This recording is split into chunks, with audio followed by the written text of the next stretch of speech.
Ladies and gentlemen, tonight we begin with a subject that is as scandalous as it is scholarly. Let us begin with one of the most consistently disgraceful monarchs in medieval Europe, King Jonathan of England. If you've never heard of him, perhaps it's because the chroniclers, exhausted by his libido and lack of decorum, gave up halfway through their scrolls. But make no mistake, his reign was real and it was disastrous. Not simply because of the wars he lost the nobles he alienated or the barons he taxed into open revolt. No, King Jonathan earned his infamy through a far more intimate battleground, the bedsheets of the nobility. Jonathan ruled from 1199 to 1216, and he did so with all the tact of a man drunk on entitlement and blind to diplomacy. His moniker, Lackland, originally referred to his failure to inherit significant territory compared to his brothers, but history would later reinterpret the name as a poetic nod to his lack of restraint, lack of virtue, and most notoriously, lack of boundaries. You see, Jonathan didn't merely rule the country. He treated it like a personal harem. He pursued married noblewomen with the energy of a man who thought fidelity was a French insult. His favorite strategy: summon a noble family to court on the flimsiest of pretexts. Then, once they were trapped under royal hospitality, he'd flatter the wife, isolate her from her husband, and before long claim her for the good of the realm. If the husband objected, Jonathan might offer him a diplomatic post far from home.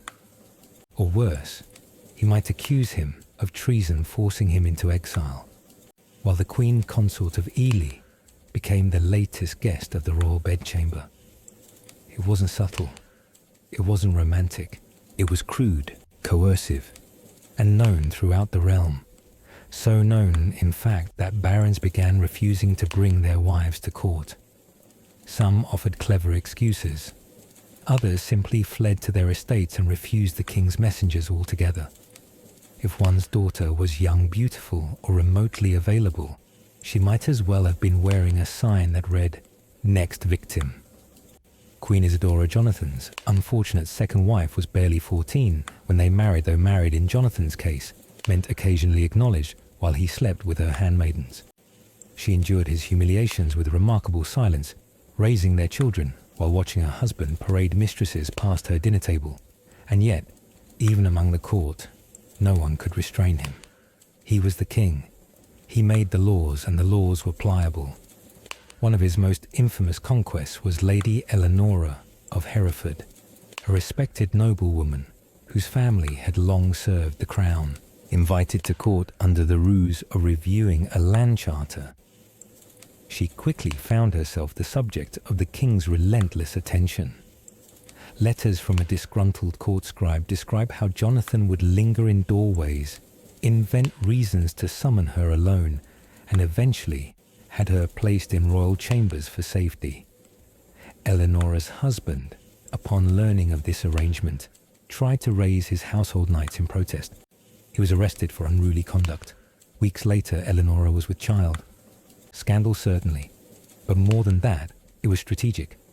Jonathan didn't seduce for pleasure alone. He seduced to punish, to threaten, to claim political ground. If a nobleman opposed him, he might find his daughter compromised. If a region whispered rebellion, the local lords' wives might receive sudden invitations to dine at Westminster. It was quite literally weaponized seduction. And the church.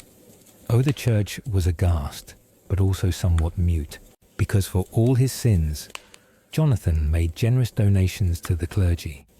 Cathedrals were funded, bishops promoted, and in return, a great many indiscretions were forgiven, or at least filed under "Hes only human."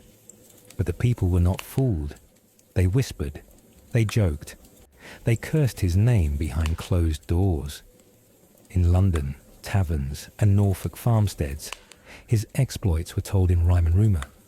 He was a joke that wrote itself a monarch who couldn't keep his realm or his robe in order, and all of it inevitably would lead to disaster. If King Jonathan of England ruled through scandal, then his contemporary across the Channel ruled through delusion, elaborate, tragic, and polished to a mirror shine. King Charles of Valmont, sovereign of France, was not a bad man, nor was he a particularly cruel one.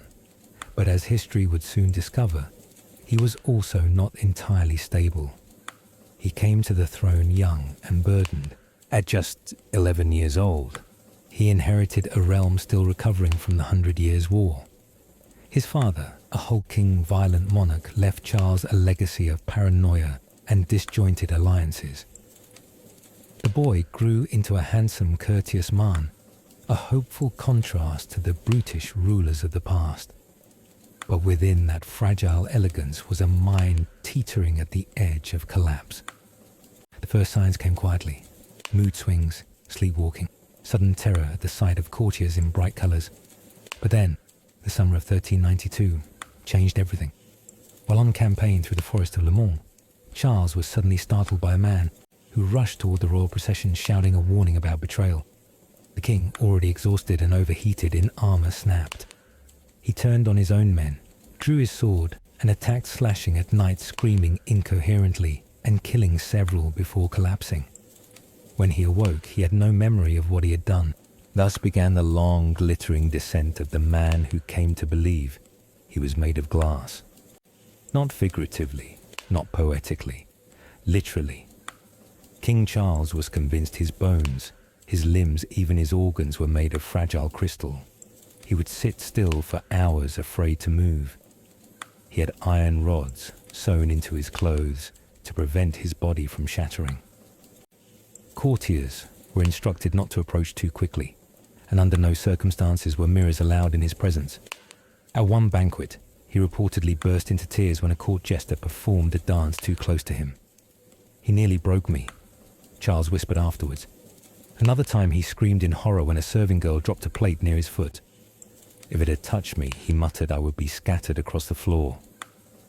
The irony, of course, is that while Charles feared he would break, it was the kingdom that shattered. With the king incapacitated, France became a battlefield, not of swords, but of families. His uncles, the Dukes of Burgundy and Orleans, vied for control. His wife, Queen Isabeau, maneuvered for power, even as pamphlets accused her of adultery and witchcraft. Alliances shifted by the hour. The crown was still worn, but it was largely ceremonial, worn atop a head that trembled and wept. This was a time when kings were expected to project strength, divine order and clarity. Instead, France had a monarch who believed his own body was one sneeze away from ruin. Diplomats from England reported back in astonishment. The Duke of Milan sent an envoy who returned with a single line in his letter: "They have given me an emperor of mirrors." And yet Charles could still be lucid. In rare moments of clarity, he grieved his own condition. He apologized to his children for being an absent father made of thin air.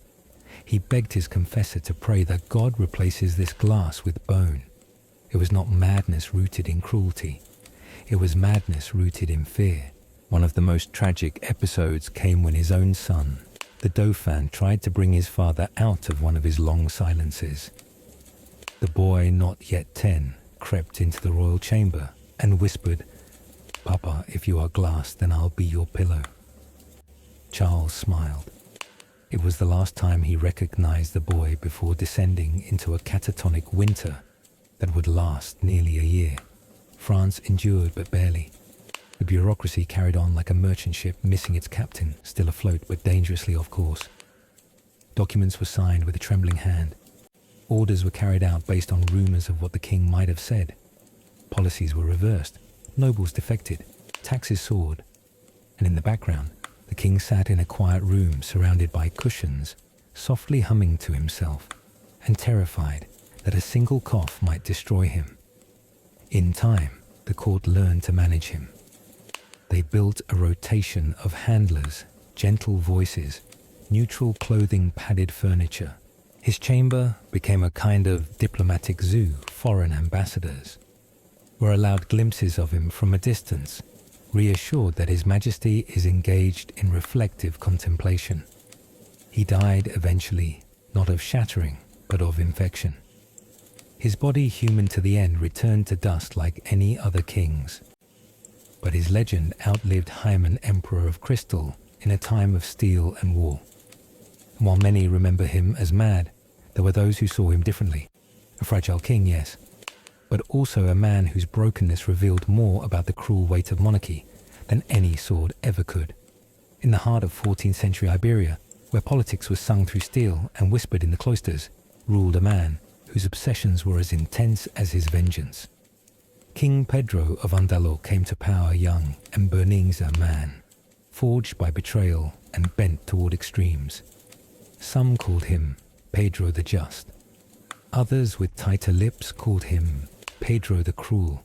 But among the women of his court, his legacy lived not in royal decrees, but in whispered disappearances and locked doors. Pedro did not rule with ambiguity. He loved with the same fervor that he punished, and while some monarchs played chess with their courtiers, Pedro played with hearts and knives. His early years were a textbook of contradiction.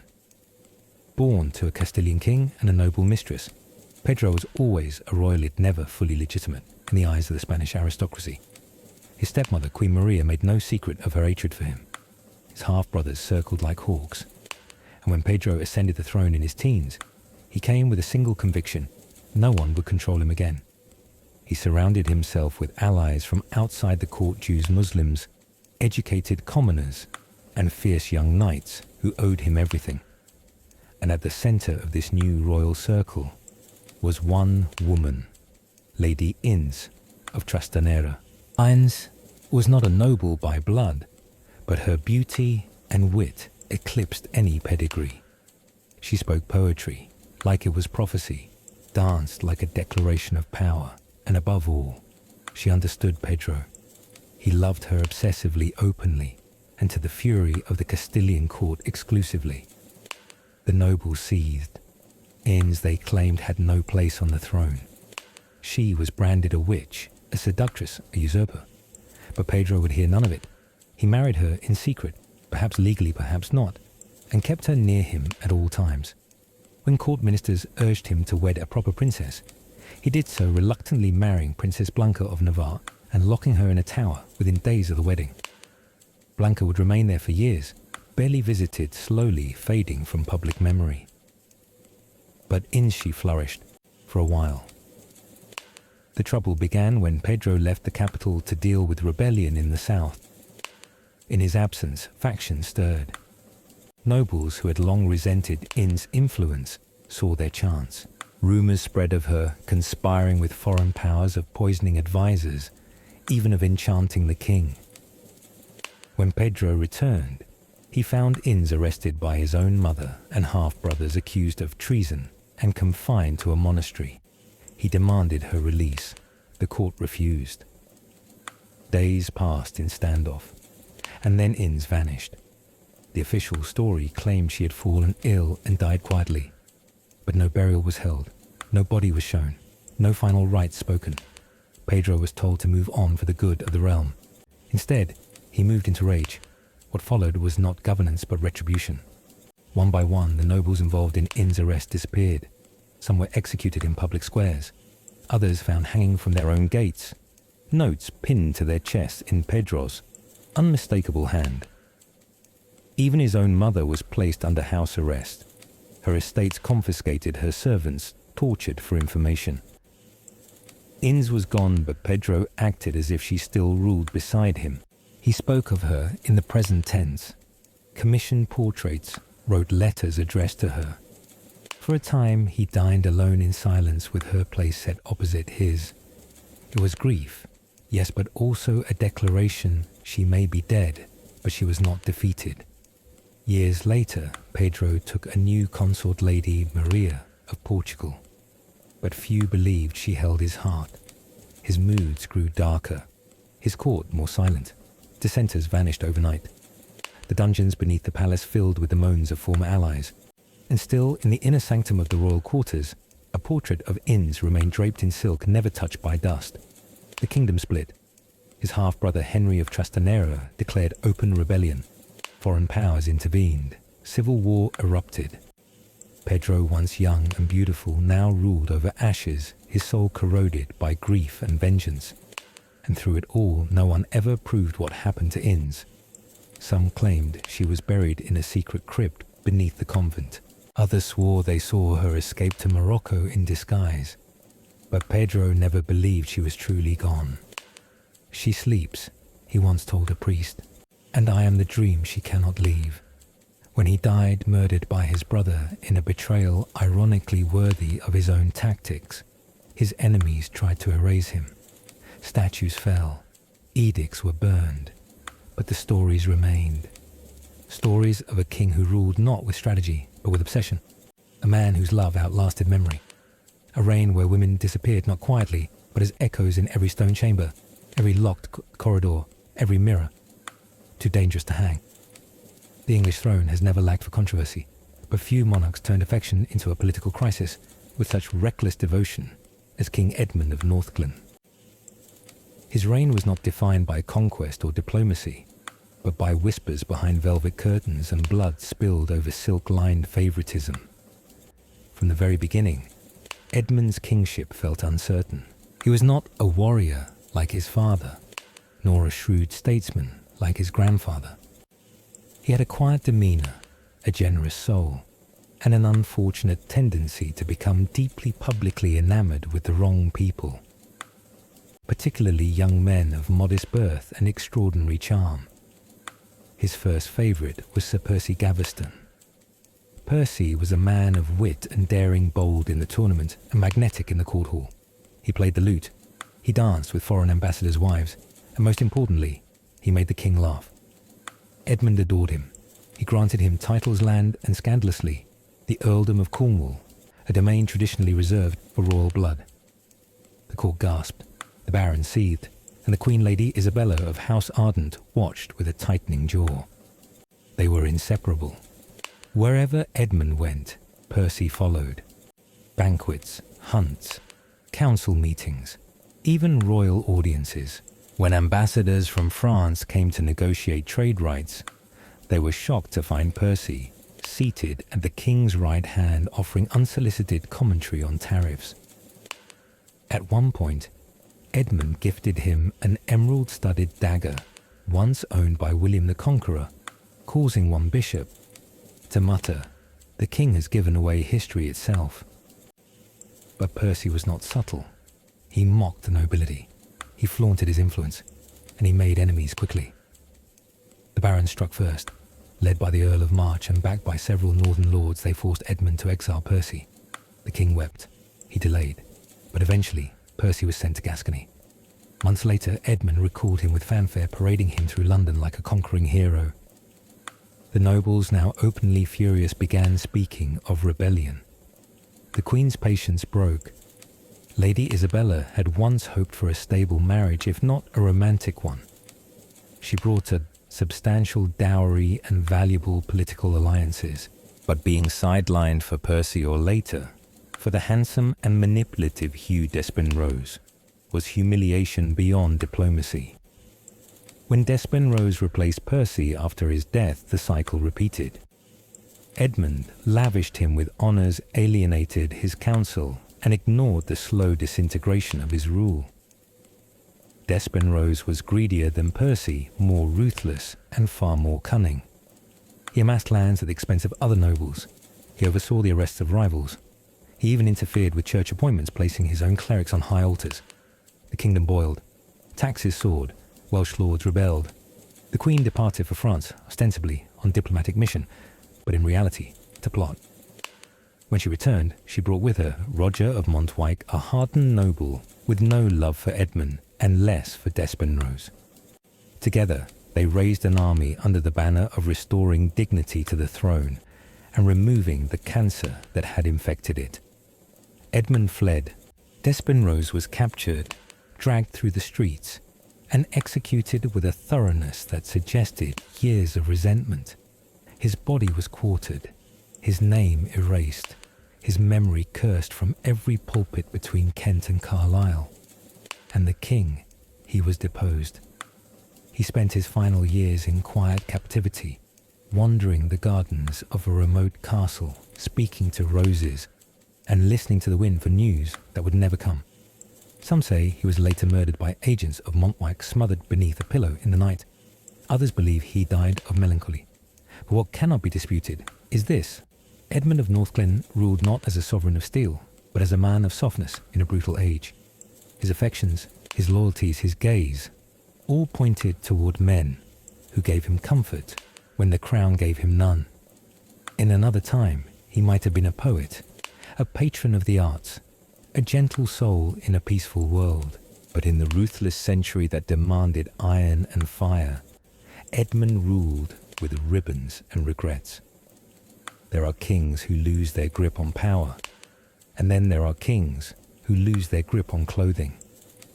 King Victor of Morenthia ruled Bohemia during one of the most volatile periods in Central European land, where borders shifted as quickly as alliances, and where monarchs were expected to display divine order through pageantry, armor, and control. Victor, however, had his own ideas about royal dignity. Chief among them, clothing was optional. His early reign showed promise. The son of the revered Emperor Charles Victor inherited a court filled with scholars, clerics, and seasoned administrators. His coronation in Prague was met with optimism. He was young, well-read, and possessed a certain theatrical charm. But beneath that polished veneer was a temperament prone to wild mood swings, paranoid episodes, and most memorably, a penchant for disrobing in public when under stress. His first council meeting as king ended with him standing barefoot on the royal table shirtless, shouting about tax reform. His advisors, stunned into silence, watched as the royal physician offered him a cloak and a cup of mead. "It helps him calm down," the doctor whispered. Sometimes he forgets which century he's in. But it didn't stop at the council chambers. Victor once entered a cathedral procession entirely naked, save for a crown and scepter, claiming that God sees the soul, not the robe. Pilgrims fainted. The bishop choked on incense. The court painters were instructed never to speak of it again.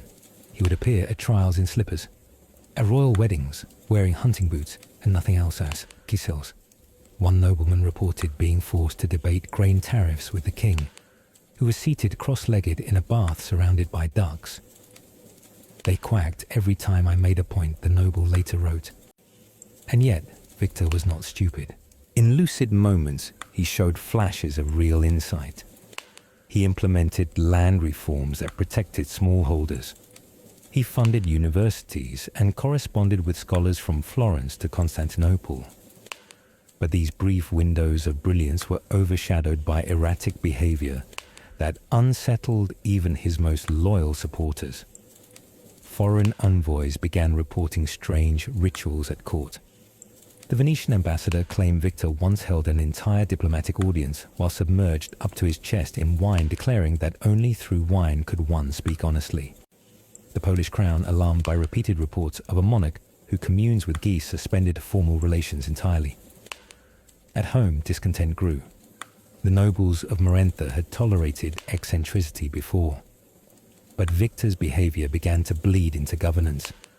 He refused to attend military briefings, declaring that battlefields ruined my complexion. He elevated his pet squirrel Cornelius to the symbolic post of chamberlain of the pantry.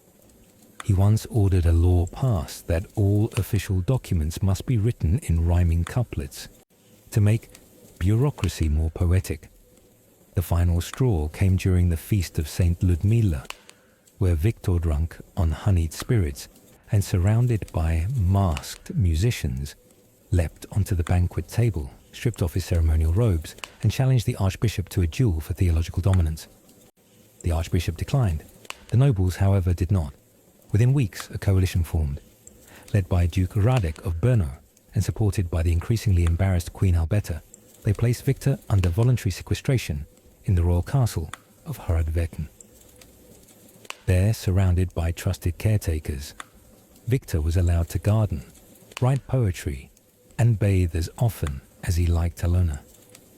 He lived for another decade composing songs about the moon, feeding stray cats, and signing imaginary treaties with birds. The kingdom moved on. A regency was established. Order returned. Yet even in his absence, Victor left an indelible mark. For some, he was a cautionary tale, reminder of the dangers of unchecked privilege and untreated illness. For others, he became a folk hero. Songs were sung of the naked king who feared no judgment.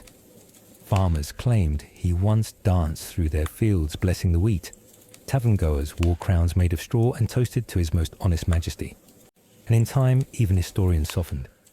They described his reign not as mad, but unclothed sovereignty in an age of heavy armour. He may have ruled from bathwater instead of thrones, but Victor of Morenta reminded his people, perhaps accidentally, that kings were beneath it all simply men. In the annals of medieval queenship, few names provoke more controversy or more awe than Isabel of Artois. Born a French princess married into the English throne, she began as a diplomatic offering and ended as a revolutionary force cloaked in velvet and vengeance. Her enemies called her the she-wolf, her admirers called her the liberator, and both sides agreed she was never meant to be underestimated. She arrived in England at age 12, the bride of King Edmund of Northglen. It was a political marriage loan that promised peace between two ancient enemies. But what Isabel found at the English court was not harmony, it was humiliation. Her husband, though newly crowned, had little interest in her. His heart belonged to his favourites, first Percy Gaveston, then Hugh Despenroseman, who not only dominated the king's affections, but wielded real political power. Isabel, a foreigner in a hostile land, was sidelined.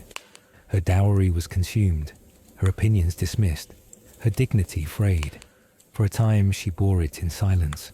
She hosted courtly events, bore royal children, and posed for portraits beside a man who barely glanced at her. But inside, she studied, observed, waited. The moment came when Despenrose overreached. He confiscated lands from the barons. He interfered with inheritance laws. He mocked the Queen's lineage, suggesting that French blood breeds softness. The court seethed. Isabel moved. Under the guise of visiting her brother, the King of France, she left England with her youngest son, the heir. In Paris, she met Roger of Montois, a disgraced English lord with a soldier's instincts and a deep hatred for Despenrose. Together, they formed a pact to remove the favourite, remove the king if necessary, and restore honour to England's crown. The invasion was swift and bloodless.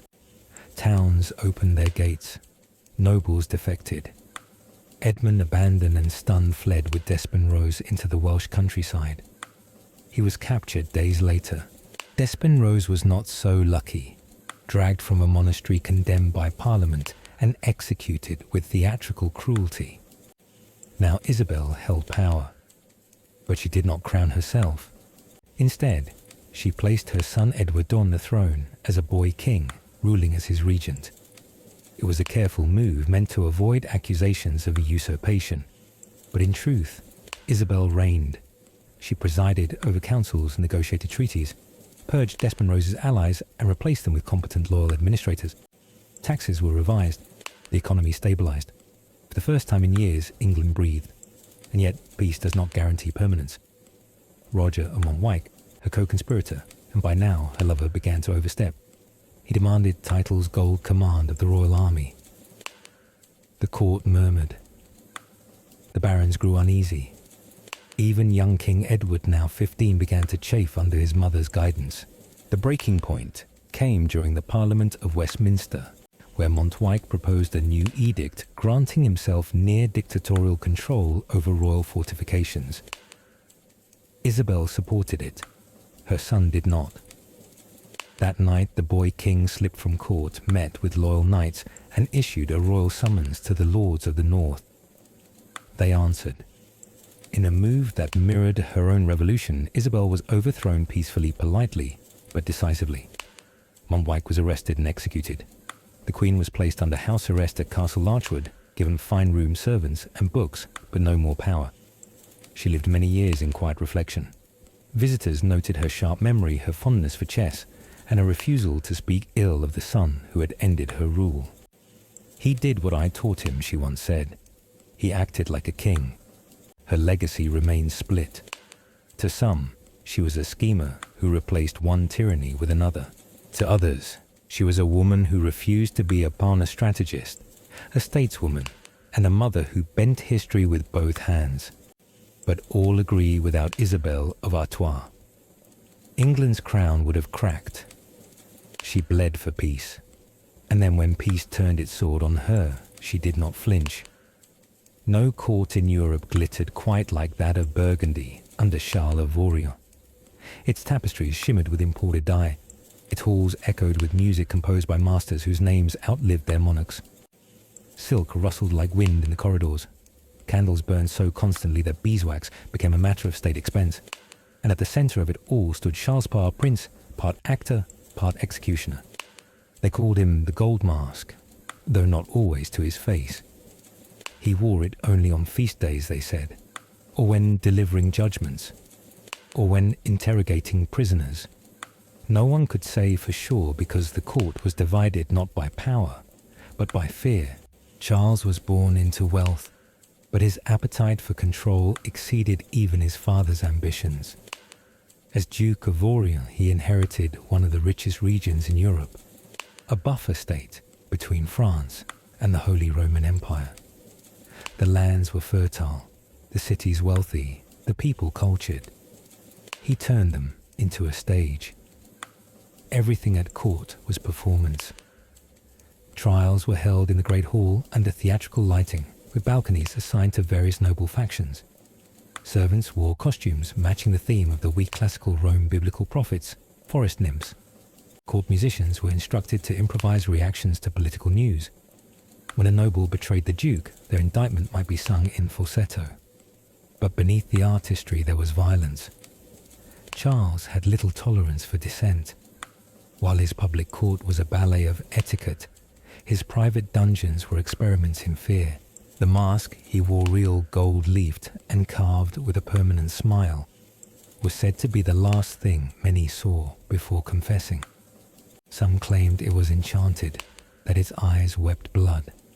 Others believed it contained a voice amplifier, allowing Charles to whisper from shadows.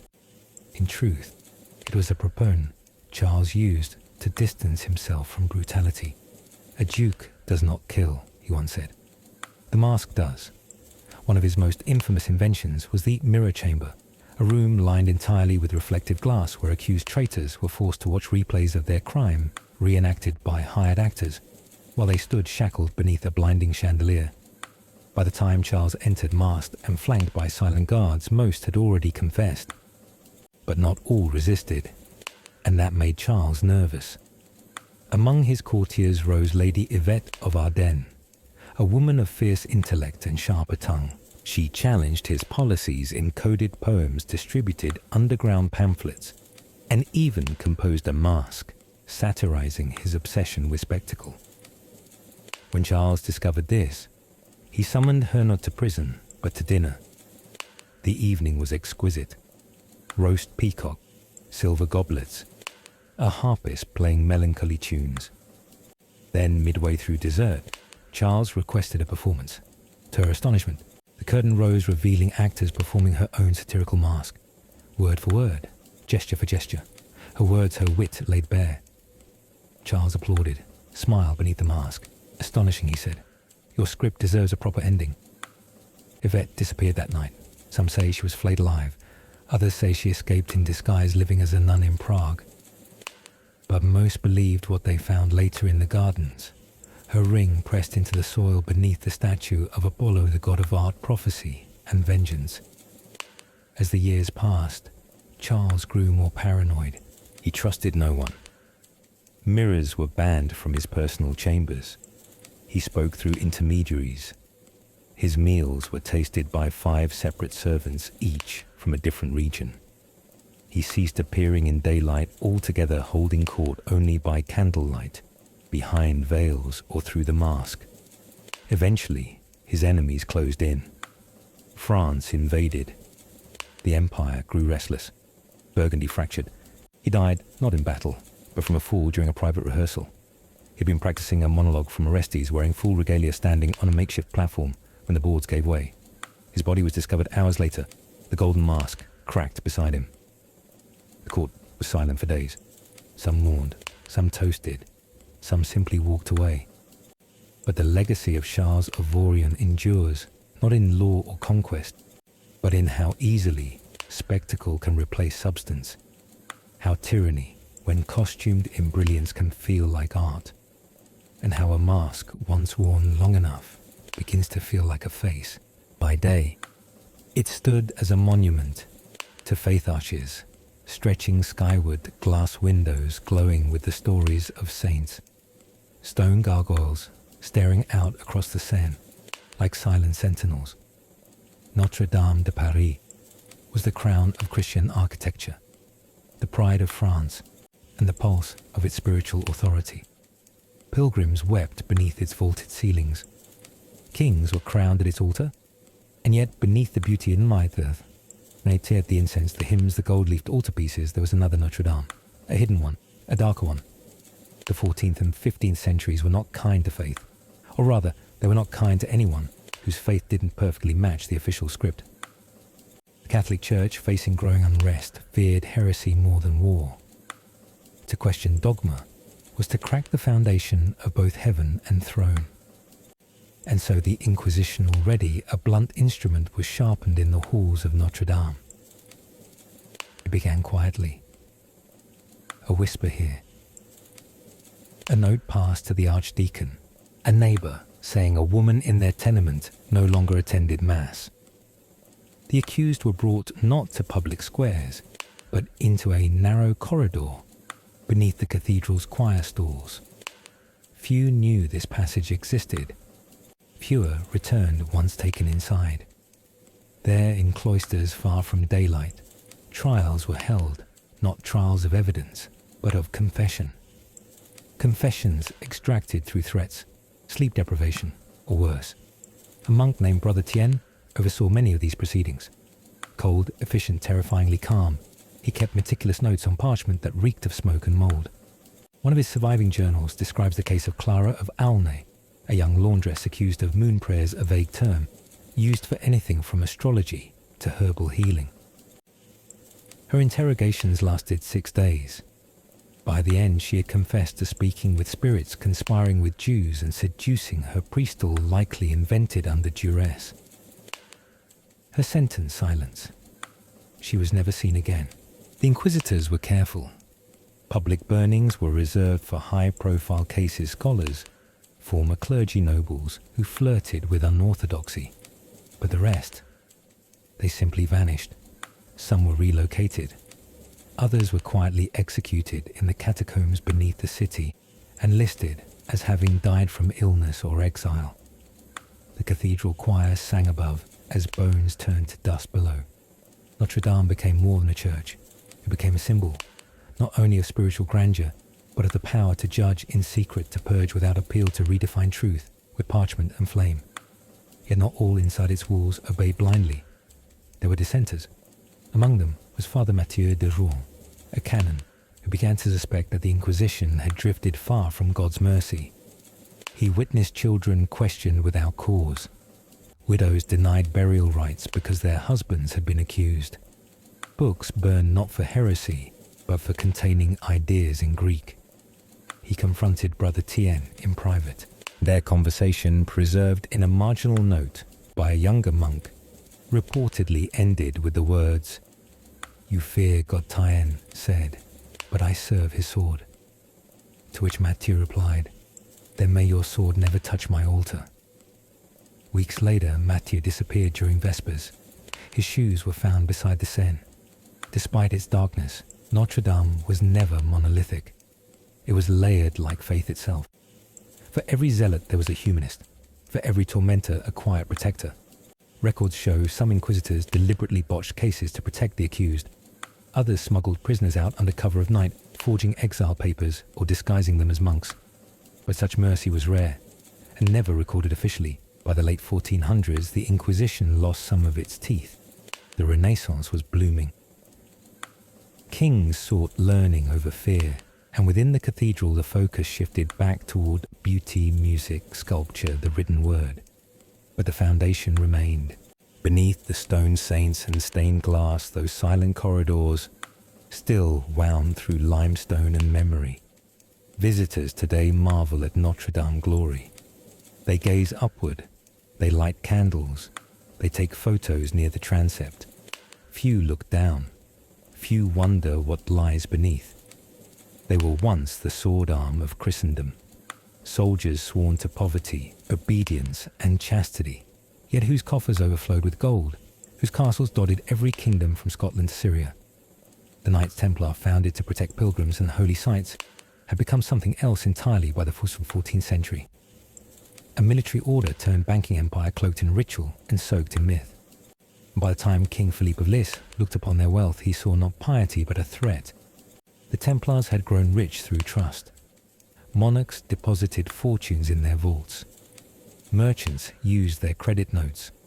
Even popes borrowed from them. They built fortresses immune to siege and trained warriors immune to fear. But as the Crusades crumbled and the Holy Land was lost, their purpose blurred. No longer heroes of Jerusalem, they became bankers in armor. Gerard of Montfort, the Grand Master, understood this shift. Tall, ascetic, and fiercely proud, he ruled the order from the temple fortress in Paris. He wore no jewels, slept on a plank, prayed 5 times daily, and guarded the order's secrets as if they were relics of Christ himself. But no amount of humility could disguise the truth the Templars held more liquid capital than most crowns, and Philippe of Lis, heavily indebted after wars with England and Flanders, was running out of time and gold. He turned to Pope Clemens, his political puppet in Avignon, and whispered of heresy. The charge was absurd. The Templars had fought Islam for 2 centuries, spilled oceans of blood in defense of the cross. But Philippe didn't need evidence. He needed permission. A papal bull was issued, reluctant but binding, and investigation would proceed.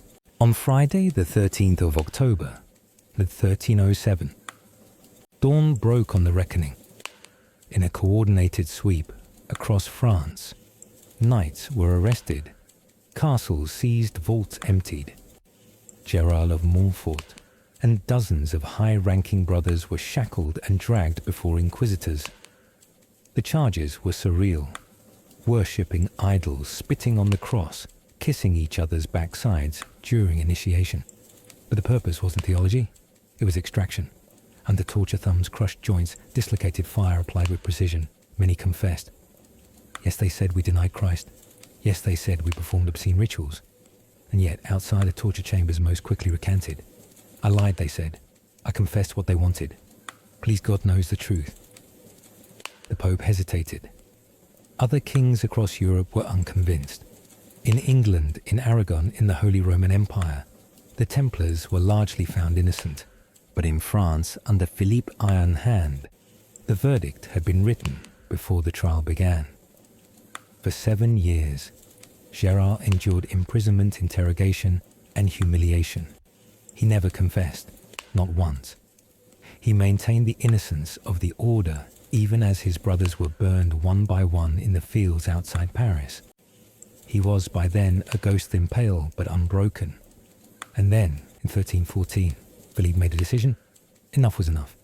Gerard of Montfort, alongside fellow Templar Geoffroy of Auvergne, was led to a scaffold on the Lower Jouy in the Seine. A crowd gathered. The river whispered. The torches were lit. Before the fire touched him, Gerard spoke. Witnesses recall only fragments. We were never traitors. Our sin was only that we lent to kings and did not kneel to them. And then the flames. He did not scream. That night, as ash scattered across Paris, legend claimed a curse was spoken. Gerard, with his final breath, damning Philippe and Clemens to judgment within the year. True or not, both men were dead before the next spring. The Templars were dissolved, their lands confiscated, their name erased save for whispered legends and forbidden manuscripts. But some survived. In Portugal, they were rebranded. In Scotland, they were absorbed into local militias. And in secret vaults across Europe, their symbols remained chiseled into stone, hidden in corners of cathedrals burned into parchment with invisible ink. Notre Dame, too, bore their touch. Hidden among the grotesques above its northern transept is a carving of a knight face weathered by centuries' hands, folded not in prayer, but clenched in warning. No plaque explains him. No priest mentions him. But some say it's Gerard watching, always as if waiting for history to remember. In the early 19th century, at the far edge of imperial maps, a woman rose from obscurity to command more ships and men than any European navy. Her name was Jung Yi Saolete, known simply as Lady Jungand. Her story reshaped the balance of power across the South China Sea. Born around 1775 in Guangdong, she began life aboard a Cantonese pleasure boat, serving merchants and officers as entertainment. Yet even then, she watched learned and listened absorbing naval tactics, trade routes, and the politics of port cities. When she married the pirate Lord Zheng Yi in 1801, she negotiated not as a consort, but as an equal partner, joint command control of spoils and authority in diplomacy. Under their joint leadership, the Red Flag Fleet swelled from a handful of vessels into an armada of hundreds. But when Zheng Yi died in a typhoon in 1807, many expected his empire to splinter. Instead, Zheng Yi Sao seized the helm. She married Zheng's adopted Lieutenant Captain Chung Po Sai, solidifying her claim. Within months, she commanded over 600 ships and tens of thousands of sailors, exceeding the strength of several European navies combined. Her secret was not brute force alone, but order in chaos. She issued a pirate code.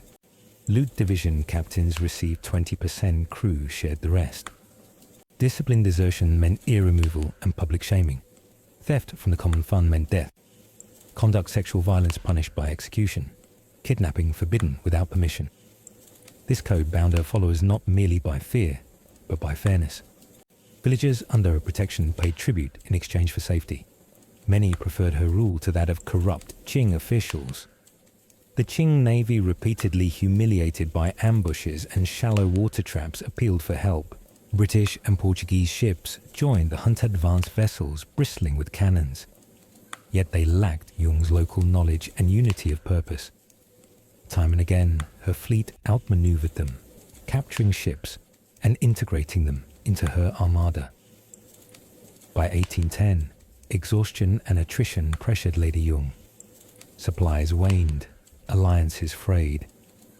Sensing her leverage, she sailed into Canton Harbour unchallenged and demanded terms full amnesty for her men, retention of her wealth, and a naval commission for Chung Po Sai in the Qing service. The imperial court, weary of endless conflict, agreed. On April 18, 1810, over 17,000 pirates marched into Canton and shackled, unbowed and free. 200 vessels were handed over ceremonially. No blood was spilled. Zheng Yi Sao retired as a wealthy businesswoman, opening gambling houses and laying the foundation for smuggling operations overseen by her former captains turned merchants. She lived until 1844, dying peacefully in her home. In her wake remained not just a shattered pirate myth, but a blueprint for power intelligence over brutality, code over chaos, negotiation over annihilation. While Western law glorifies Caribbean outlaws like Blackbeard, it is Jung Yi Sao who mastered empire at sea and then walked away on her own terms, an empire, audited a code, enforced a legend unbroken. She was born not in a palace, but in the shadow of bankruptcy. Catalina, a Firenze daughter of Lorenzo, of the once mighty Medici banking dynasty, entered the world in 1519, amid plague, political exile, and family disgrace. By the time she was 5, her parents were dead. By 12, she was a pawn in a Florentine rebellion. By 14, she was married to the future King of France. From the moment she arrived at the Valmont court, whispers followed her, the Italian, the banker's daughter, the foreign witch. She didn't flinch, she observed. Catalina understood something her enemies didn't. In a world ruled by men too obsessed with honor to see the knife under the table, she played a longer game. And when her husband, King Henri died in a freak jousting accident, leaving her with 3 sons, all too young or too weak to rule, she stepped forward, not as queen, but as regent. The years that followed were some of the bloodiest in French history. France was being torn apart by the wars of religion. Catholics and Protestants, the Huguenots clashed in alleys, cathedrals and battlefields. Nobles took sides, cities burned, priests were lynched in the streets. Catalina's challenge wasn't just to hold power, it was to stop the kingdom from ripping itself apart at the seams. So she did what she always had. She watched. She calculated. And then she struck. The most infamous moment came in August 1572. Catalina arranged a marriage between her daughter, Princess Marguerite, and the Protestant Prince Henry of Navarre, a gesture meant to broker peace. Nobles from both factions gathered in Paris. Banquets were held. Wine flowed. Hope flickered. Then in the early morning hours of August 24th, Saint and Bartholomew's Day, the knives came out. At the signal of a single bell, Catholic forces swept through Paris in a coordinated slaughter of Huguenot leaders. Admiral Coligny, the Protestant general, was defenestrated, his body mutilated in the street. Thousands followed nobles, merchants, women, children. The Seine ran red. Bodies floated past Notre Dame. Screams echoed off the stone walls Catalina had walked in silence for years. Did she order it? Historians debate. Some say she approved a preemptive strike to prevent a Protestant coup. Others believe she was swept up by forces larger than herself. But in truth, Catalina didn't need to plunge the dagger herself. She merely unlocked the door and let the wolves in. After the massacre, she appeared in public dressed in mourning black, a veil over her face. It was not just for the dead, but for the kingdom she had tried to save, and the soul she may have traded in the attempt. Yet even then, she didn't collapse. She ruled through 3 of her sons, Francis, Charles, and Henrique, weaker than the last. She acted as diplomat, spymaster, and mother in one. She surrounded herself with Italian astrologers, poisoners, and philosophers. The court whispered of dark rituals, enchanted perfumes, black magic. Catalina encouraged the rumors. It kept people guessing and afraid. Her real magic, however, was far simpler information. She knew who was sleeping with who owed money to which banker, who had syphilis, who visited the Protestant preacher in secret. Her network of spies was so vast that even the Vatican asked for her reports. She did not love power for its own sake. She loved what power could buy: security, legacy, and revenge. By the time she died in 1589, she had outlived all but one of her sons. France was still at war. The royal house of Valmontagn's proud was crumbling, but the Medici girl from Florence. She had ruled it all for 3 decades, through cunning charisma and calculated cruelty. They called her the Black Queen. She wore the name like a crown. She was born in a storm, literally. The winter winds howled outside the castle in Stockholm, and when the baby came, the midwives whispered she was covered in hair. The king had expected a boy. Instead, he got Christina of Sviland and declared without blinking, "She shall be raised as one." From that moment on, Christina was never allowed to be ordinary. She grew up in a war tent more often than a nursery. Her father, King Gustavus Adolphus, led the Protestant charge during the 30 Years' War. He taught her Latin before she could walk, strategy before she could write, and the cost of crowns before she ever wore one. When he died in battle, Christina was 6. The crown passed to her. The regents ruled in her name, and she waited. At 18, she assumed full control. Europe expected a pious queen, a royal bride, a mother-to-be. What they got instead was a scholar, a skeptic, and a sovereign who loathed embroidery. She invited philosophers to court instead of suitors. She held debates, not dances. She quoted Seneca more than scripture. And she refused to marry, not once. Not even for alliance, not for duty, not for dynasty. The court was scandalized. A queen must provide an heir, they whispered. Christina replied, "Then let someone else be queen." She dressed in men's clothing, rode astride, swore in Latin. Her court, once a model of Lutheran restraint, became a carnival of thinkers, artists, musicians. She lured Ron Descartes to Sweden to found the school of philosophy. He died of pneumonia, unaccustomed to the freezing Nordic dawns she preferred for discussion. The rumors grew that she was unnatural, that she was possessed, that she loved women, that she had no interest in being a woman at all.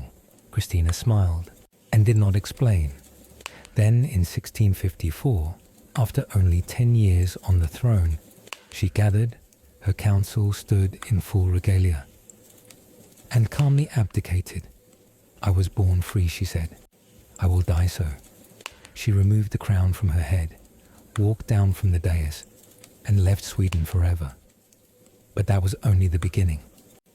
She crossed Europe as a royal without a country, a queen without a court. And in one of the most shocking moves of the century, she converted to Catholicism, abandoning the Lutheran faith of her nation, her ancestors, her very monarchy.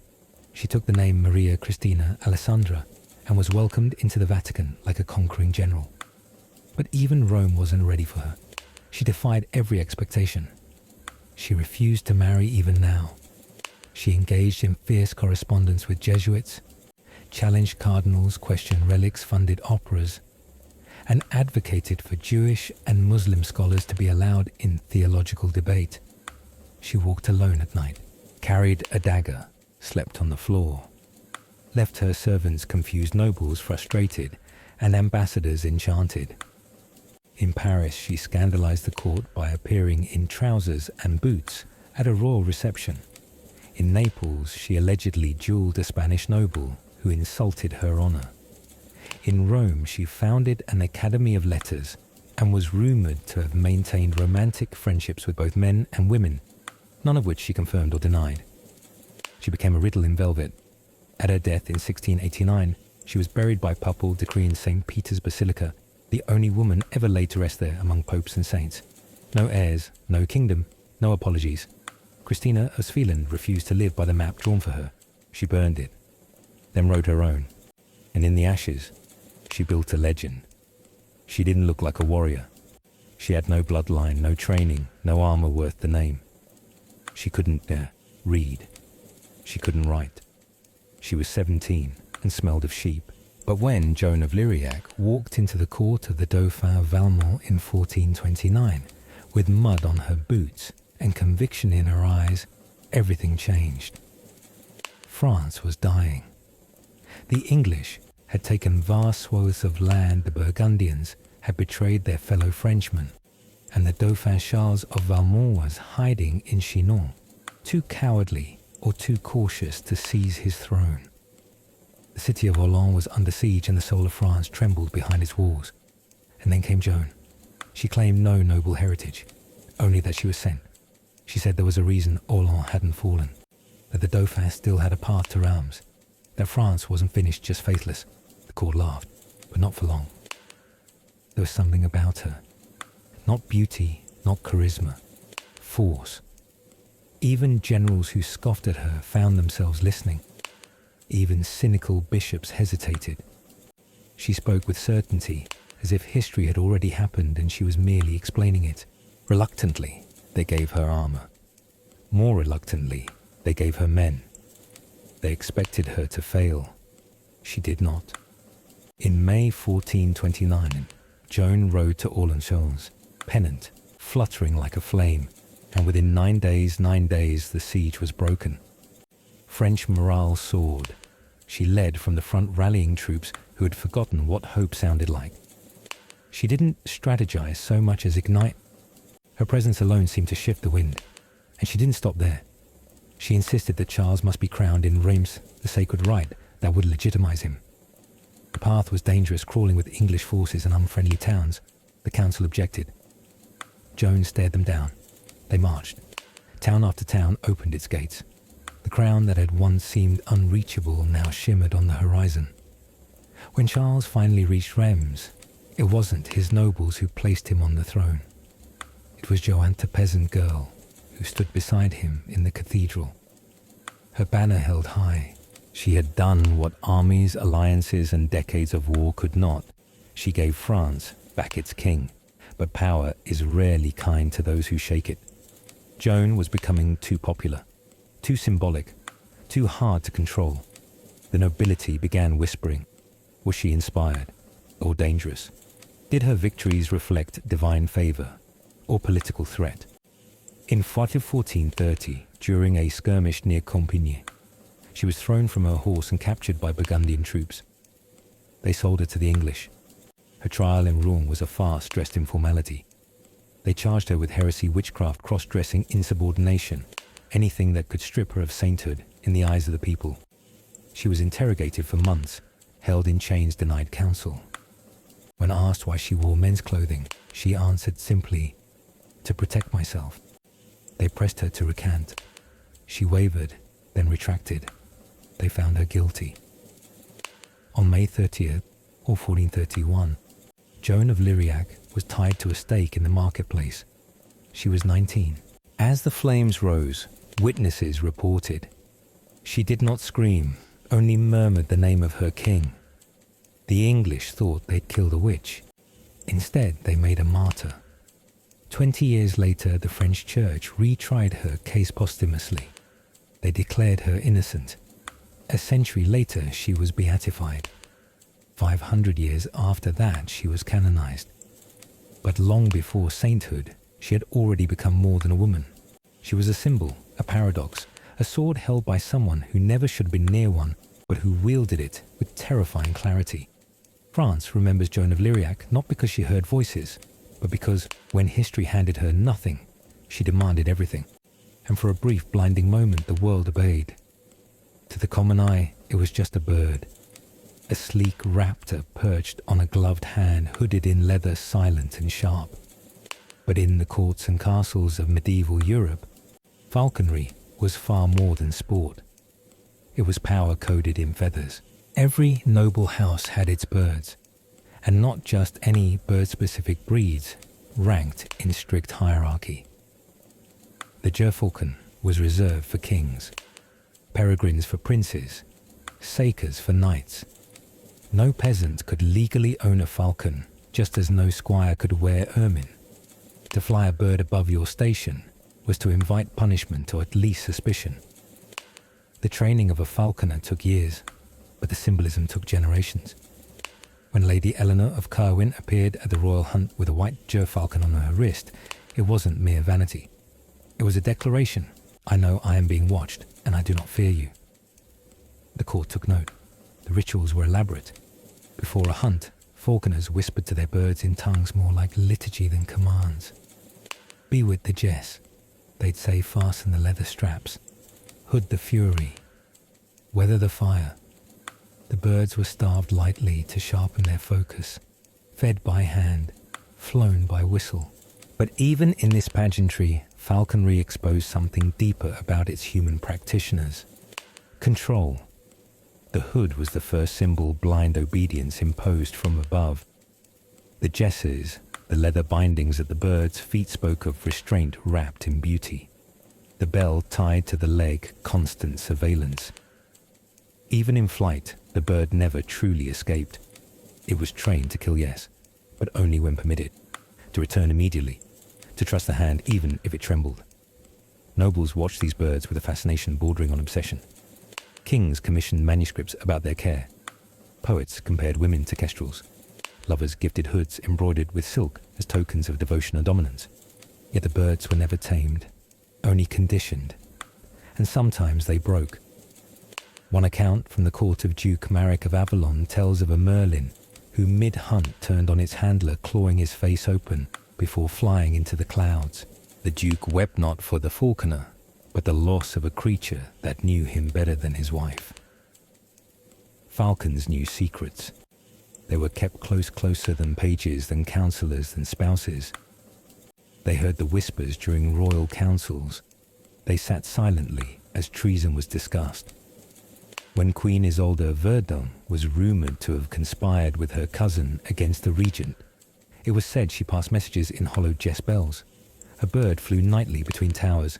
She was never tried, but her falcon disappeared, and falconers themselves, those invisible craftsmen behind the spectacle, walked a curious line, low-born by birth but permitted near kings, trusted with weapons, rumoured to know poisons derived from gut rot and pigeon bile.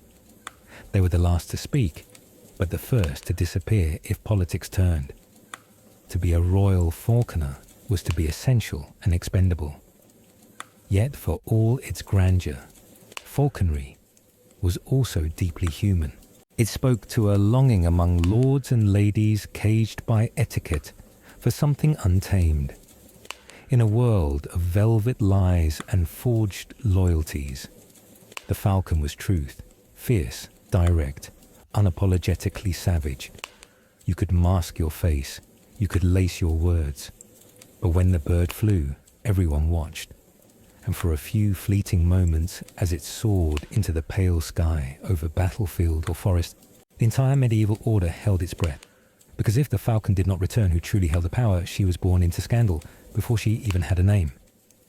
Lucretia, a Ferrano daughter of Cardinal Rodrigo of Valencia, was barely a child when whispers began to swirl. Her father was charming, brilliant, and despite his vows, spectacularly fertile. Her mother was a Roman noblewoman, his mistress. Her brothers were Cesare and Giovanni, both brilliant, both brutal. And when Rodrigo became Pope Alexander VI, Lucretia became something more than a girl. She became a bargaining chip. Her first engagement came at age 11. The groom was 17. The marriage never occurred. By 13, she was wed to a noble from Milan. 2 years later, the Pope annulled the marriage officially, citing non-consummation, though unofficially because the political tides had shifted. The husband was rumoured to have fled Rome in terror. Lucrezia said nothing. She smiled, bowed, and married again. This time, Alfonso of Napoli. Handsome, connected, inconvenient. Because in 1499, Cesare, her brother, now commander of papal armies, began his purge of threats to Borgia rule. Alfonso was found strangled, or stabbed, or bludgeoned, or all three. The reports conflict. Lucrezia was seen weeping at his funeral. Some said she poisoned him herself. Others said she begged Cesare to spare him. No one asked her directly. By 21, Lucrezia was twice widowed and more famous for what she might be than what she actually was. They called her a sorceress, a seductress, a poisoner, the Black Widow of the Tiber. Satirical poems were written about her in Latin. Artists painted her as Eve, Delilah, Judith. One Venetian playwright claimed she kept a hollow ring that dripped venom into wine. Another claimed her child was fathered by the Pope himself. None of it was proven. All of it stuck. And yet, beneath the scandal, Lucrezia ruled. As Duchess of Estano, a final and lasting marriage, she became regent during her husband's absences. She oversaw tax reform, negotiated treaties, patronized painters, poets, alchemists. Her court became a beacon of Renaissance culture. She supported convents, libraries, and orphanages. She composed poetry in both Latin and Tuscan. She was not a shadow. She was a sun carefully veiled. But the past never left. Even at the height of her influence, visitors to her court whispered of her youth, her family the bodies behind her ascent. A bishop once declined communion from her hand. A French ambassador insisted on tasting every dish she served for fear of poison. She tolerated it all, except when they came for her children. In 1512, her eldest son fell ill. Rumors spread like wildfire poisoned some, said by a rival faction. Others blamed Lucrezia herself, an accusation so vile. She locked herself in her chambers for 3 days, emerging with red eyes and silent fury. From then on, the masks dropped. She cut off all relations with the Vatican. She burned letters from Cesare, who by then had fallen from grace and died in exile. She refused to fund further military campaigns. She turned inward toward books, astronomy, and eventually prayer. She died in 1519 during childbirth. She was 39. The people of Estano mourned, not because she was beautiful, though she was, not because she was noble, though she was, but because in a world that tried to define her by whispers, she had lived aloud. History branded her with poison, but in the city she governed, her memory smelled not of venom, but of jasmine and ink. She arrived in France like a swan, barely 15, wreathed in silk, a glittering token of peace between empires. She was Austrian by birth, royal by blood, and utterly unprepared for what lay ahead. Marie of Lorraine was never supposed to rule. She was supposed to adorn. The French court at Versailles, already rotting beneath its gold leaf, received her with cold politeness. She smiled through lessons in etiquette, politics, and pronunciation. Her husband, Louis of Valmonchy, awkward, more interested in clocks than queens, barely touched her for 7 years. The court whispered. Vienna rode home in worry. So Marie improvised. Denied power, she pursued pleasure. Denied affection, she crafted performance. The girl from Lorraine turned herself into a spectacle. Powdered hair 2 feet high, dresses the size of carriages, diamonds, even when drinking chocolate. She built La Hamoa fake peasant village, where she played shepherdess among hired actors and perfumed sheep. It was escapism. It was naive. It was also catastrophic. Outside the palace walls, France starved. Bread prices soared. War debts mounted. Tax structures crumbled. The nobles paid nothing. The poor paid everything. And in every tavern and alley, a new phrase took hold. Let them eat cake. Marie never said it, but she might as well have. The truth no longer mattered. She had become a symbol, and symbols are not judged by accuracy but by weight. The pamphlets were brutal. Caricatures of Marie depicted her as a serpent, a harlot, a foreign leech bleeding the kingdom dry.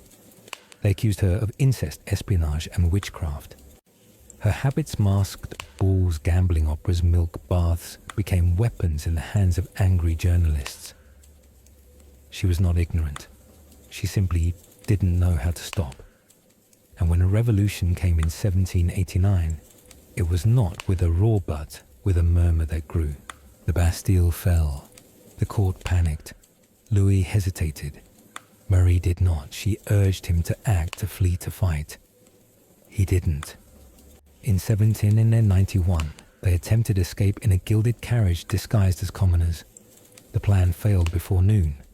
Recognized by a postmaster who had once seen Marie on a coin, they were arrested and returned to Paris in shame. Then came the trials. Louis went first. The guillotine took him in 1793. Marie followed 9 months later. Her prison cell was bare, her hair cut, her dress grey. Her only companion, a guard who read newspapers, allowed each page detailing her fall. The trial was a farce, accusations of treason, theft, child corruption. She denied none, defended little, and refused to beg. On October the 16th, 1793, Marie of Lorraine was taken to the scaffold. As she climbed the steps, she accidentally stepped on her executioner's foot. Her last words, "Pardon me, monsieur. I did not do it on purpose." The blade fell. The crowd cheered, but something lingered, not sympathy. France had no room left for that, but perhaps a shadow of unease. The woman they had been told was a monster had died quietly, with dignity, without theatrics. She had been a poor queen, a worse politician, but perhaps not the villain they needed her to be. Her legacy neither martyr nor tyrant, but a mirror, held up to a dying monarchy that had dressed collapse in velvet, powdered its ignorance, and sipped champagne as the world below caught fire. He was 8 years old when they took his mother. Louis Charles of Valmont, second son of King Louis and Queen Marie of Lorraine, was a boy born into silk and lace, taught to bow before he learned to run. But by 1793, he was no longer a dauphin. He was a prisoner, a symbol, a threat. The revolution had no room for royal blood, least of all in the veins of a child. After his father's execution, Louis Charles was declared King Louis XVI by monarchists in exile. In Paris, the Committee of Public Safety called him the wolf cub. They debated whether to exile him, indoctrinate him, or eliminate him. In the end, they locked him in a cell, not a nursery, a stone chamber in the Temple Tower, damp and windowless, infested with rats. His only company, silence and time. For weeks he cried, for his sister, for his mother, for light. The guards rotated. Some were cruel, others simply indifferent. Eventually, he stopped speaking. Eventually, he stopped responding. The official record claimed he was being re-educated. In truth, he was being unmade. In 1794, a cobbler named Simon was appointed his tutor, a vulgar drunk loyal to the Jacobins. Simon's methods included beatings, forced intoxication, and isolation. He made the boy memorize revolutionary slogans, made him denounce his own family, made him say over and over, "I'm the son of tyrants."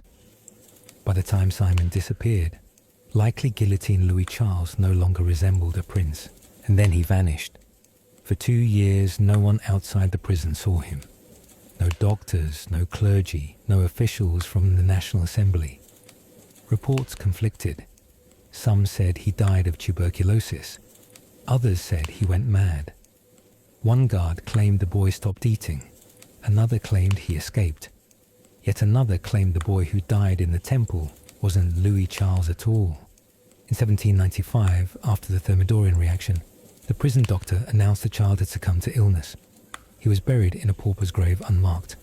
But when the Restoration came in 1814, rumours roared back to life. Could he have survived in the decades that followed? Over 30 men across Europe claimed to be Louis Charles, some fluent in court etiquette, some fluent in pain. They bore strange scars, new royal details. One was an Austrian clockmaker, another a Belgian priest. The most famous Karl Wilhelm Naundorf was so convincing that members of Mari's former household swore allegiance to him. The Bourbon kings called him a fraud. He died in exile, insisting to the last that he had escaped with the help of a sympathetic guard switched with a deaf-mute orphan. In the 20th century, DNA testing on the remains in the temple crypt confirmed the body buried there had a congenital disease that matched the Dauphin's medical history. But the myth refused to die. Because Louis Charles wasn't just a boy, he was a cipher. To royalists, he was martyrdom made flesh. To revolutionaries, he was a necessary sacrifice. To historians, he is an unsolved footnote. To poets, a ghost in velvet cuffs trapped forever in a cell no one can fully describe. Or do we know that a child was broken? That a dynasty bled its last heir not on the battlefield, but in silence? That in the end, Louis Charles of Valmont may not have been lost to time, but to interpretation. Because some deaths are loud, others simply fade. He was not born to greatness. He carved it with gunpowder and pain. Horatio of Pembroke came from a modest naval family, one of 11 children born into Saltaire and Anglican thrift. He was small, sickly, and nearsighted. No one expected him to lead empires, least of all the empires he would eventually shatter. At 12, he boarded his first ship. By 20, he was already limping from tropical fever and battle wounds. But his mind was flint. Tactics fascinated him. Psychology too. He didn't just defeat enemies, he predicted them. And when revolution swept through France like wildfire, Horatio lit his own match.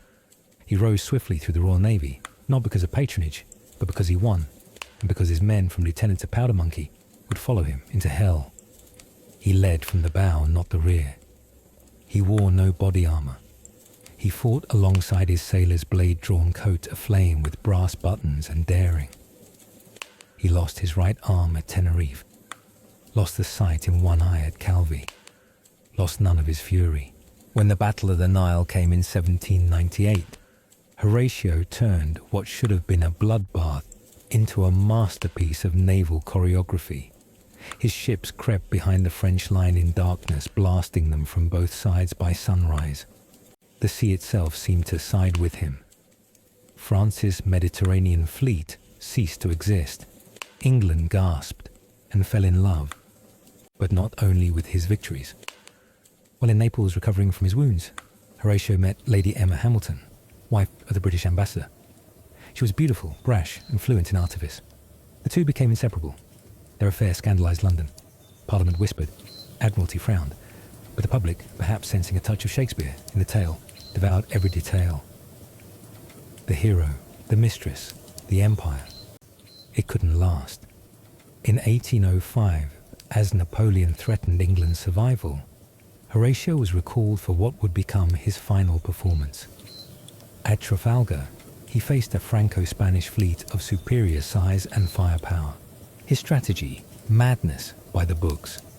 He split his line in two and sailed directly into the enemy, breaking their formation and daring them to react. They didn't react fast enough. It was carnage. 27 enemy ships lost, not a single British one. Victory was absolute, but victory has a price.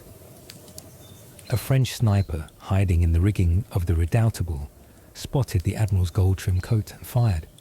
The musket ball entered his shoulder, passed through his lung, and lodged in his spine. He died slowly below decks, refusing morphine. His final words were not of England or empire, but of Emma. "Remember me to her," he whispered. And then darkness. London wept. Monuments rose. His body was placed in a cask of brandy to preserve it for the return voyage. Trafalgar Square would bear his name forever. But Emma, she received no pension, no honour, no seat at his funeral. She died impoverished, forgotten. A love written out of the history Horatio helped shape. Today, the Royal Navy still toasts the immortal memory every October 21st. They speak of tactics, leadership, sacrifice. But the real Horatio of Pembroke was more than cannon fire and brass buttons. He was contradiction personified, brilliant but reckless loyal, but unfaithful victorious, but wounded beyond healing. And like the sea he ruled, he could never be tamed, only charted in moments before slipping beneath the waves once more. In Venice the truth wore silk. It walked with a fan, spoke in verse, and never entered a room without a shadow trailing behind.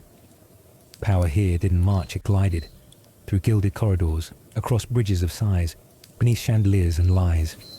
And no one understood this better than Lucetta della Torre. She was not born noble, but she was born dangerous, educated in Greek-Latin poetry, theology and seduction. Lucetta was trained in one of Venice's most unique institutions, the Casa delle Cortigiane Oneste, the house of honoured courtesans. Here, young women too clever to be wives and too ambitious to be nuns learned the most valuable skills of the Republic: how to listen, how to flatter, how to control a man without ever raising a voice. By 20, Lucetta could quote Cicero, discuss astronomy, and reduce a cardinal to stammering with a single glance. She became the muse of poets, the guest of dukes, the distraction of foreign ambassadors, and the confidant of the Doge himself. She kept a salon on the Grand Canal, where philosophy was debated in the nude, and secrets were offered with wine. Nobles confided in her. Artists painted her. Spies reported on her, and sometimes to her. But Lucetta was not just decoration. She kept ledgers, records of who visited when, what they said after the third glass, which official smuggled silk from the Ottomans, which senator's son owed her 30 ducats and a private confession. Information was her dowry, memory her weapon. In 1765, during a bitter election for the next Doge, the Republic found itself split. Bribes were passed in envelopes, threats in courtyards, and rumours whispered that foreign gold, Austrian perhaps, had entered the city. Lucetta invited both leading candidates to her masquerade ball. They came, of course, disguised as all guests were behind porcelain masks, embroidered cloaks and false names. But Lucetta knew their voices, their gait, their cologne. She seated them side by side. She introduced them to the same woman under different names and listened as they confessed their plans, their debts, their leverage. And when the night ended, she left a single note in each of their carriages. You are not the only one who speaks in shadows. Sleep well. By morning, both had withdrawn their candidacies. The Doge elected weeks later was a third man, an old friend of Lucetta's. Quiet, reform-minded, grateful. The city never asked what had happened. But from then on, Lucetta's name appeared subtly in budget approvals, tax exemptions, and foreign treaties. She never sat in the Senate, but her handwriting haunted its margins. By the late 18th century, as Napoleon's armies crept closer and the Republic gasped its last breath, Lucetta was one of the few who saw it coming. Venice had grown fat, slow, and nostalgic. It danced as its empire sang beneath it. And when the French entered the city in 1797, most senators surrendered with a bow. Lucetta did not. She burned her ledgers, released her servants, sold her jewels, and on the final night before the tricolour flag rose above the Doge's palace, she held one last salon with only a mirror in attendance. She raised a glass. To the Republic, she said, then slipped quietly into history. No grave bears her name. No portrait survives with certainty. But in Venice, even now, they say the carnival masks remember her. That when the wind is right and the canals go still, her laughter echoes from behind closed shutters, not as a ghost, but as a lesson. that sometimes the most dangerous person in a room isn't the one with the sword, but the one who already knows your secrets. They drew the stars before they were allowed to own telescopes. They catalogued diseases they were not permitted to treat. They solved equations that later bore men's names. And in the footnotes of empires built on reason, they remained anonymous until silence itself cracked. They were the map makers, not in name, not in title, but in function.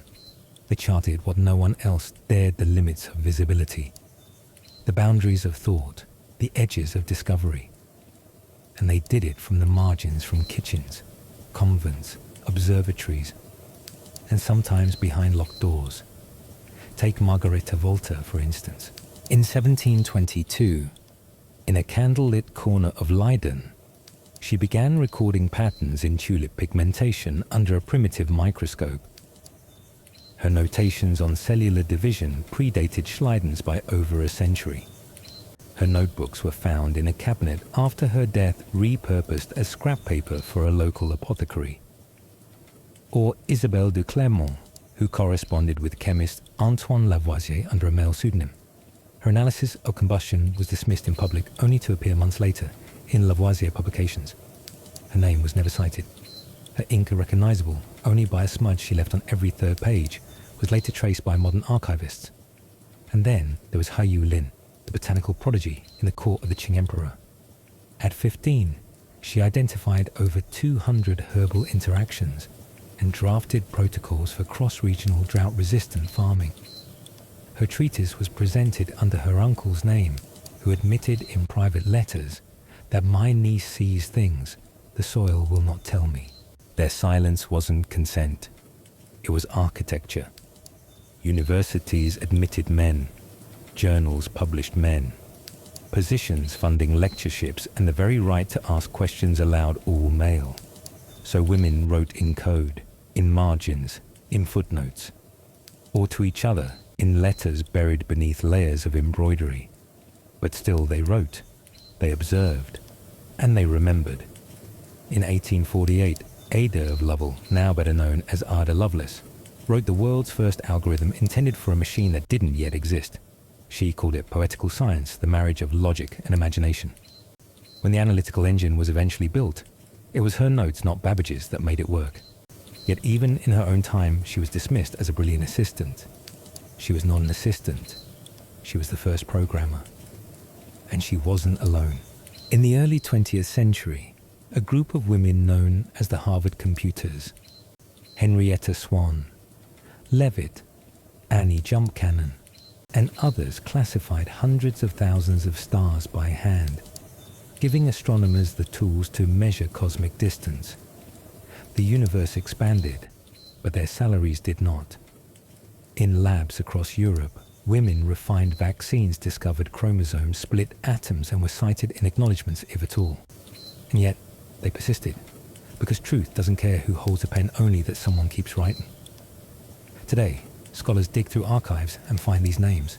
Not always legible, sometimes misspelled, often crossed out, but they're there, in pencil, in thread, in spectrograms and starch. They're no longer shadows. They are the infrastructure of what we call knowledge, not footnotes, foundations. And if you listen closely in the quiet hum of libraries, observatories, and old labs, you'll still hear them whispering not for credit, but for continuity. Not asking to be remembered, only not to be forgotten again.